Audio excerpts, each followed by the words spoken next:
대통령의 취임 2주년 기자회견이 오늘 오전 10시에 열립니다. 민주당은 최혜병 특검법과 민생회복 지원금 이 문제들을 수용하고 국정쇄신책을 제시해라 이렇게 얘기하고 있습니다. 자세한 이야기를 민주당 검찰독재정치탄압대책위원회 상임위원장인 박범계 더불어민주당 의원과 나눠보겠습니다. 안녕하세요. 예, 오랜만입니다. 의원님 오랜만입니다. 네. 늦었지만 당선을 축하드립니다. 예, 제가 늘 덕분입니다 이렇게. 아이고 제가 뭐 해드린 게 있나요? 아니 우리 유권자들에게 드리는 유권자들에게요? 말씀을 입에 배가지고 지금 네. 우리 김태현 변호사님께도 덕분입니다. 저도 저 때문이라고 말씀하시는 줄 알고. 아 사선이신 건가요 이제? 예, 사선 됐습니다. 아유 중에 다음에는 이제 국회의장도 도전하실 수 있는 선수가 그런 말씀 하지 마시고요. 다음번에는 그냥 열심히 일하겠습니다. 예. 자 의원님, 예. 오늘 취임 2주년 기자회견인데 대통령실에서는 소통하는 정부로 회복하는 출발점이 될 거다 이렇게 얘기합니다. 네. 이번에 윤석열 대통령 기자회견에서 기자들이 던질 여러 질문들 중에서 가장 큰 어려운 킬러 문항은 뭐가 될 거라고 보세요? 글쎄 뭐 김건희 여사 하면 뭐 도이치모터스 사건이라든지 최근에 명품백 의혹 사건이라든지 이런 구체적인 사건들이 있지만 예. 저는 그 근원에는 예. 대통령의 영부인이 누릴 수 있는 지위를 넘어서는 소위 이제 비선 라인과 관련된 여러 의혹들, 과도한 국정 관여 의혹들 그런 것들이 있기 때문에 사람들이 이렇게 몰려들고 영향력이 극대화되는 거 아니겠습니까? 그래서 특검으로 뭐 수사를 한다, 뭐 경찰이 수사한다, 검찰이 뭐 수사한다 이런 것을 넘어서서 국민들 의혹이 비선 라인, 김건희 여사로 표현되는 비선 라인의 국정 관여가 제일 큰 근원이거든요. 그래서 대통령께서 그런 의혹들에 대해서 철저하게 김건희 여사의 국정 관여를 배제할 용의가 있는지 네. 그런 걸 선언할 용의가 있는지 그것이 저는 제일 킬러 질문이라고 생각합니다. 자 의원님 일단 예. 그저 김건희 여사의 비선 의혹, 예. 국정 관여 의혹 그건 사실은 실체가 확인된 건 아니에요. 아니죠. 그래서 제가 의원님이 제기하는 의혹입니다. 의혹이라는 말씀을 쓴 겁니다. 오, 그러나 예. 시중에서 많은 국민들이 그렇게 믿고 있고 예. 그런 것들이 이번 총선에도 그 소위 여당의 참패에 한 원인을 제공한 것이다 이렇게 생각을 하는 거죠. 근데 대통령 입장에서는 아닌데요? 그러면 끝나는 문제잖아요. 그럼 아닌데요. 그러면 국민들께 왜 그것이 아닌지 예. 그러면 이런 명품백 사건이라든지 또 여러 의혹들 지금 뭐 대통령실 압수수색도 있었지 않았습니까?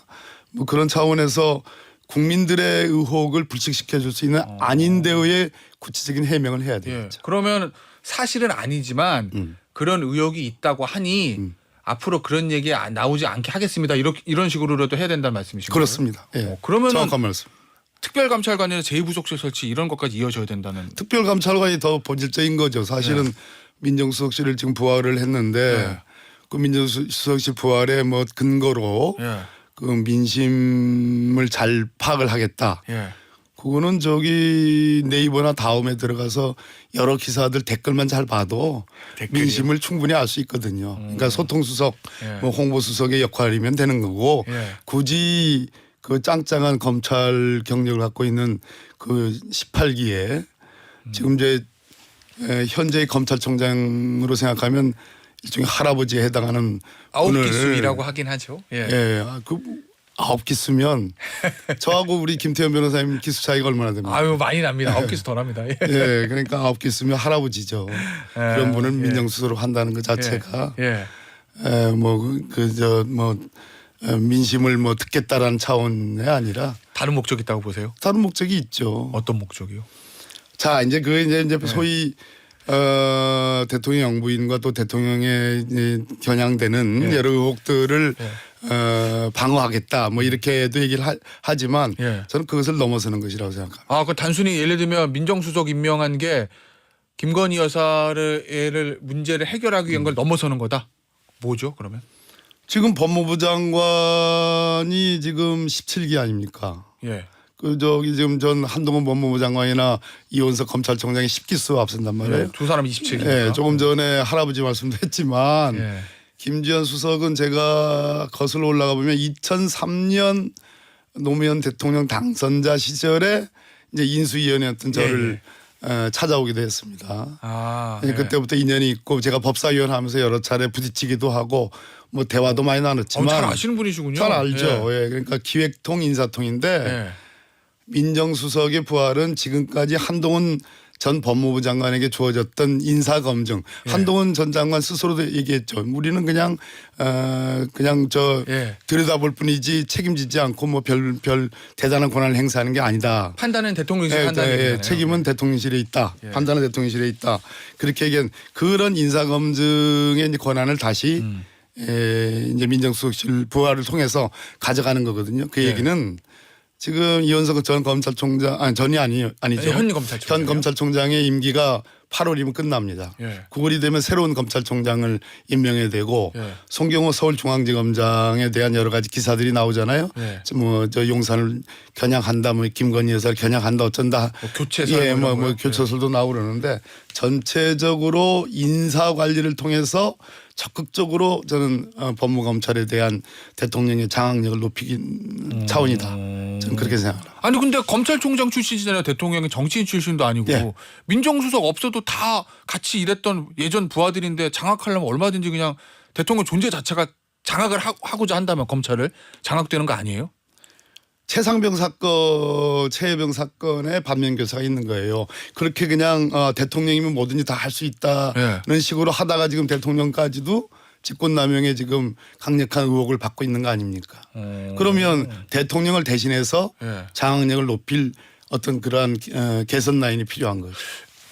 저 의원님. 그런데 행정부의 예. 법무부 장관은 예. 더 위험하니까 예. 그래서 비서를 쓰는 거 아니겠습니까? 아 그래요, 의원님. 김주현 그럼 신임 민정수석 잘 아시는 거잖아요. 한 20년 넘게 교류가 있으신 거잖아요. 잘한다기보다도 좀 안다는 얘기죠. 예, 그래서 뭐. 김주현 수석이라는 사람의 캐릭터를 봤을 때 그렇게 예를 들어서 사정기가 확 통하라고 그렇게 강력한 그립감을 지고 뭐 그렇게 할 사람입니까? 아니면 그냥 그렇지 않을 사람이라고 보세요? 원래 목적은 민심 청취인데. 원래 목적은 민심 청취가 아니라 그냥 형식이고 내용은 아니라는 말씀 자꾸 장악이다. 예. 검찰에 대한 장악이다. 지금 윤석열 대통령이 지금 하시는 걸 보면 뭐 야당과의 대화라든지 국민 통합이라든지 뭐 이런 협치의 부활이라든지 부활이 아니네요. 협치 자체가 없었으니까 그런 쪽에 관심이 없는 거고 검찰에 대한 장악이고 예. 그 검찰을 장악하기 위해서는 매우 노련한 그리고 기수 자체로 할아버지 정도의 어떤 위엄과 권위가 쓸 그런 민정수석을 저는 꽂았다고 보는 거죠. 의원님도 법무부 장관 하셨으니까 검찰 조직의 생리 잘 알고 계시지 않을 거 아니에요. 그러면 지금 이원석 검찰총장, 사실 송경호 중앙지검장은 한동훈 전 비대위원장도 가깝지만 어쨌든 윤석열 대통령과 같이 검찰에서 호흡을 맞췄던 사람들인데 용산하고 지금 검찰 수뇌부의 관계가 원활하지 않다. 이런 얘기들 민주당 쪽에서도 하고 있거든요. 실제로 그렇습니까? 그렇게 보십니까? 저는 원활하지 않다라는 건 맞을 겁니다. 왜냐하면 왜요? 윤석열 대통령 자신이 검찰총장과 검사를 할 때 뭐라고 그랬냐면 네. 두 가지 명언을 남겼죠. 사람의 조직에 사람에 충성하지 않는다. 네. 그다음에 검사가 수사권으로 보복을 하면 그냥 깡패다 이런 표현을 했죠. 그것은 도돌이표로 대통령 자신에게 돌아오는 겁니다. 지금 현재의 이원석 검찰총장을 포함해서 송경호 검사장이라든지 이런 검찰의 소위 친윤 라인의 실세 검사들의 제일의 관심사가 뭘까? 대통령에 대한 안위는 아닐 겁니다. 아 그래요? 그거 이전에 검찰 조직이 살아남을 수 있을 것인가? 야당이 총선거에서 대승한 이번 선거에 국민의 심판을 보고서 과연 우리 검찰 조직에게 어떠한 영향을 미칠 것이며 지난 2년 동안 검찰 독재를 했고 야당 탄압을 정말 했던 그런 정치 검찰 입장에서는 아주 목걸이 송연한 그런 일이거든요. 그런 측면에서 모양새 갖추기. 그러니까 대통령을 겨냥한 뭐 수사라든지 또 대통령 부인에 대한 수사라든지 이런 것을 뭐 기대했던 것처럼 이렇게 쾌도난마처럼 하는 것이 아니라 적어도 검찰 조직이 국민들에게 의미 있는 조직이라는 것을 보여주기 위한 모양 갖추기의 수사를 저는 할 것이다라는 거 보는 거죠. 그래서 그 모양 갖추기 수사도 용납할 수 없는 용산과 갈등이 생기는 거다 이런 말씀이신 거죠? 그럴 수도 있는 거죠. 알겠습니다. 자 그래서 그런데 어제 이제 조국혁신단하고 이제 민주당하고 같이 검수완박 시즌 2를 하겠다. 6개월 내에 이 용어를 좀 바꾸시죠. 검수완박이 아니라 수사 기소 분리라는 아주 훌륭한 표현이 있습니다. 알겠습니다. 그래서 22대 개원하고 6개월 내면은 6월 1일 개월이니까 올해 안에 검찰에서부터 수사권을 완전히 떼어내오겠다 이 얘기거든요. 이거 실제로 어떤 방식으로 추진할 생각이세요? 지난번에는 사실은 의석수가 많았음에도 불구하고 민주당 입장에서 보면 완벽하게 추진은 못하신 거잖아요. 완벽하게 추진을 못했다기보다는 네. 그 당시에 국민 여론이라든지 또는 언론의 여러 가지 기능들 작용들에 의해서 작용과 반작용이 있고 검사들이 들고 일어나면서 네. 시끄러워진 거 아니겠습니까? 그래서 여론이 뭐 형식상의 여론들이 역전이 됐죠. 네. 그러면서 이제 대통령 선거를 패배를 했고 네. 그런데 지금은 지난 2년 동안에 검찰 출신 전직 검찰총장 출신의 대통령이 들었으니까 네. 그리고 일방적인 검찰 독주 대통령 독주를 하다 보니까 민생이 어려워지고 그래서 대통령이 민생을 살리기 위해서는 검찰과 손을 끊고 검찰 정책 이런 것들 근본적인 변화가 있어야 되는데 예. 변화가 보이지 않는다. 예. 그렇다면 지난 2년 동안 정치 검찰에 의해서 이루어진 일방적인 그런 검찰 독재에 대해서 국민들은 기소청이란 수사기소 분리를 통해서 검찰의 정치 검찰의 시대를 이제는 끝낼 때가 됐다라는 그런 국민적 심판이 있는 거죠. 근데요, 의원님. 앞서도 잠시 언급을 하셨지만 지난번에 대선 민주당을 패배하고 나서 그 패배 원인 여러 원인들 중에 네. 180석 몰아줬더니 민생보다 검수완박 검찰 개혁 뭐 이거 하다가 시간 다 보냈다. 그게 민생이랑 무슨 상관이냐. 거기에 너무 몰두한 거 아니냐. 이거에 또 하나의 페인으로 지적되지 않았어요? 근데 이번에 더 압도적인 의석을 몰아줬는데 또 그거를 제일 과제로 수행하시면 역풍이 불지 않을까요? 상황이 달라졌지 않습니까? 지난 2년 동안 검찰이 윤석열 대통령이 되면 정말 공정과 원칙 뭐 상식 뭐 이러한 정치를 할 것으로 기대했는데 그러지 않다라는 거. 검찰에 기대어서 검찰 독재의 시대를 열었고 자기 편은 봐주고 그리고 야당은 탄압하는 그러면서 민생은 또 외면하는 무능한 그러한 국정 운영 능력을 보여줬기 때문에 국민들이 그 근저에는 검찰 권력이 있다라는 어떤 지난 2년간의 반성적인 회고에 의해서 하는 거기 때문에 저는 정당성이 있다고 보는 겁니다. 알겠습니다. 자, 그런데 어제 그 자리에서 이런 얘기 나왔다고 좀 보도가 돼 있어요, 의원님. 특검 그리고 대통령 탄핵 조기 교체 6개월 내 검찰 개혁 이런 3단계 로드맵. 그럼 이게 결국은 목적은 대통령 탄핵을 위한 거 아니냐 뭐 이런 얘기도 나오던데 맞습니까? 아니 수사기소 분리가 왜 대통령 탄핵하고 연결이 됩니까? 아니 어제 뭐 그 얘기 대통령 탄핵 특검을 통한 특검 그다음에 대통령 탄핵 이 얘기가 나왔다고 해가지고. 그건 뭐 조국 혁신당에서 나오는 3년은 너무 길다의 그 압축 용어가 탄핵인데 민주당에서는 그런 부분에 대해서 결론부터 정해놓고 거기에 여러 가지 퍼즐들을 맞추는 그렇게 그런 공당이 아니고요.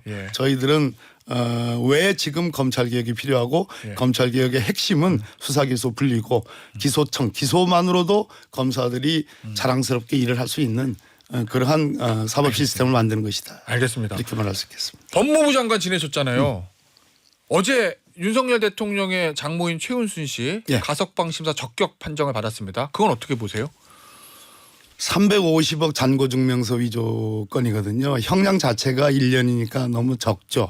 그래서 1년이라는 선고 형량을 가지고 확정된 형량을 놓고 볼 때는 지금 복역률이 꽤 되기 때문에 가석방을 할 수는 있습니다. 그러나 가석방 심사 대상으로 오르는 것도 상당한 정도의 그거는 여러 가지 고려가 있는 것이고 뭐 2차례의 그 기각이 됐으나 이번에 가석방된 거는 대통령의 장모기 때문에 과연 그 사법적 판단 1년이라는 형량이 적절한 형량이었느냐. 그 최은순 여사와 관련된 여러 가지 뭐 불미스러운 그런 소문들 중에는 사람도 하나 죽은 사건이 있었고 여러 가지 아마 제가 확인을 못한 관련된 법무사가 뭐 자살을 했던가 뭐 그런 일이 있었을 겁니다.